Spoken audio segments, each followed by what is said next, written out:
We get continuing education. Yes. A few days ago, we celebrated Earth Day. And Earth Day is a great opportunity to think about your individual impact on your environment. It's a time to think about how long you run the water when you're brushing your teeth or washing the dishes. Are you really recycling every bottle and every can? But the most important thing to consider is the use of plastic grocery bags. Plastic grocery bags have a huge negative impact on our environment. It is time for us to make policy changes that eliminate the use of plastic grocery bags in grocery stores. Plastic grocery bags such as these were first introduced in 1977, and their use has exploded throughout the industry, mainly because they're so inexpensive to make. It's about 2 cents for one of these bags as opposed to 5 cents for the traditional paper bag. They're used in large grocery chains and small mom and pop stores. They're virtually everywhere. If you think about it, every Home Depot, 7-Eleven, Kmart, Walmart, everybody is using these plastic bags. The question at the checkout line used to be paper or plastic, but you don't get asked that question anymore because most stores don't even offer the consumer a choice. Some chains do offer paper alternatives, but retail giants such as Walmart and Kmart generally do not. However, in areas that have a ban on plastic, Walmart and other retailers do use paper products. This shows that the use of paper is a viable alternative across the nation. An example is the Walmart in the Outer Banks. There's a ban in the Outer Banks for plastic bags, so when you go to the Walmart there, everything is paper. Each year, a family of 4 uses 1,460 grocery bags.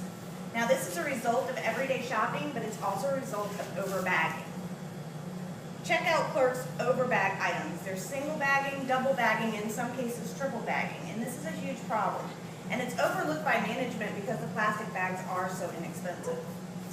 An example, the other day at the grocery store, I saw a clerk double bag a gallon of milk. Now, a gallon of milk has a perfectly good handle. Why are we bagging it to begin with, much less double bagging? In the United States alone, we use 88.5 billion bags per year. And if you consider that number worldwide, it's 500 billion bags used annually. These numbers need to be reduced.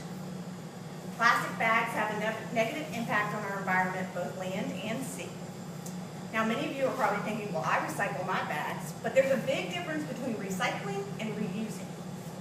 Reusing a bag for a trash bag or as a vessel to pick up pet waste is not recycling.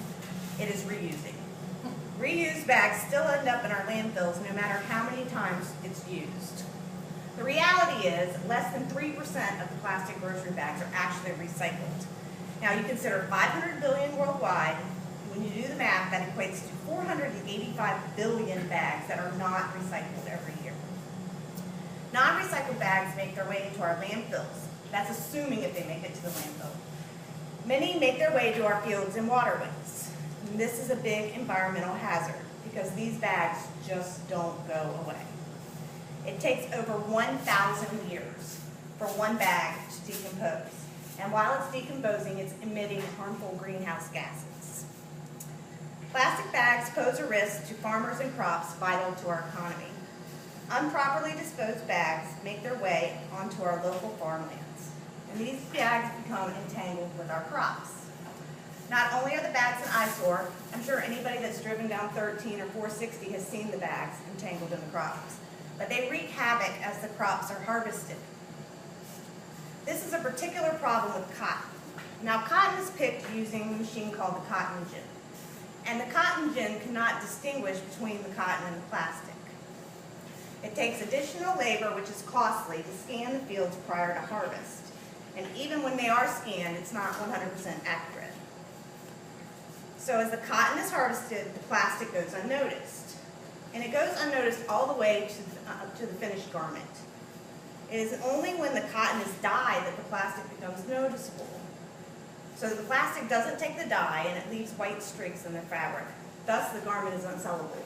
So at this point, you're impacting not only the farmer, but the textile mill and now the clothing manufacturer. Farmers fear that some textile mills will blackball certain areas because of high plastic content. This problem could be eliminated with a ban on plastic bags.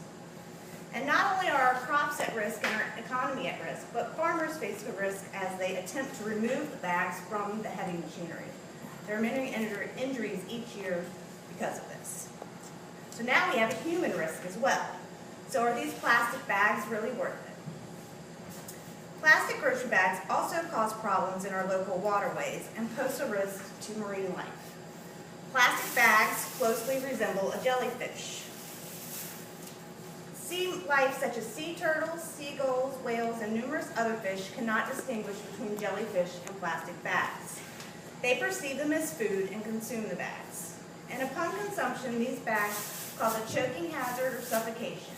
And if the bags are consumed, they give the creature a false sense of fullness, which can lead to malnutrition and starvation. The plastic bags not only affect marine life, they affect the marsh grasses. They get into the marsh grasses and they're very difficult to remove. And because they do not decompose, well, I mean they do, but 1,000 years later, they pretty much remain in the marsh grasses indefinitely. I propose a policy banning the use of plastic bags in grocery stores. I propose a mandate that will require a shift from plastic back to paper and provide an incentive for reusable totes. Now, while some argue that paper bags use trees, their time on our planet is much shorter. They decompose in a matter of months as opposed to the 1,000 years of a plastic bag.